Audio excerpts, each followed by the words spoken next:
just come in. Yeah, she won't be able to come on spot.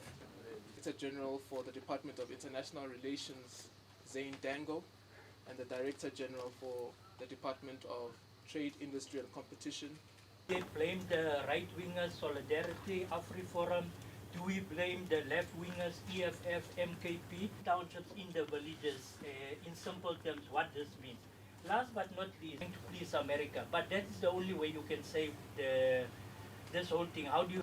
Thank you, Minister.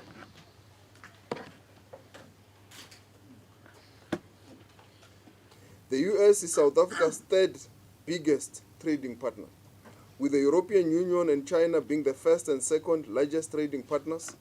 The US accounts for 7.5% of our global exports. Thus, we will continue to engage the US with a view to conclude a deal that advances the interests of both countries. South Africa seeks to conclude deals that promote value addition and industrialization, rather than extractive relations that deprive the country of the ability to beneficiate our mineral wealth by mimicking extractive colonial-era trade relations. To come from us possibly, obviously losing the US market. China, the $200 billion US dollar sort of market. About trade or other diplomatic issues coming into the conversation and how much. Moreover, South Africa poses no trade threats to the US economy nor its national security. The calculation of US-South Africa trade deficit ignores the substantial US trade surplus in services, as well as the complementary nature of the bilateral trade and investment relations between the two countries. South African exports do not compete with US producers and do not pose a threat to US industry.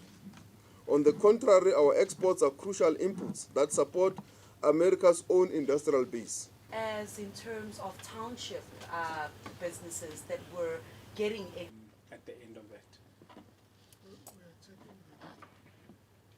The diversification of markets that will be required following the introduction of additional tariffs on South African goods may require exporters to coordinate their activities in relation to developing joint infrastructure for exports, sharing of market information, and coordination of activities to achieve economies of scale and efficiencies that enable them to be competitive.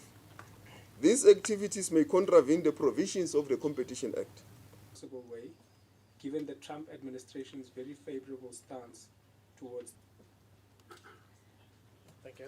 I thought Minister Tau was offering to answer that question.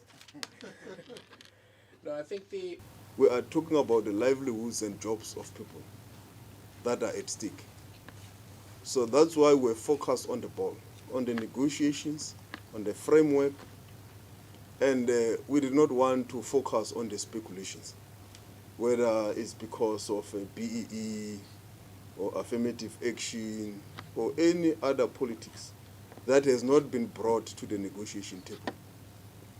So we focus on what we have presented to the US government, and we believe we're dealing with that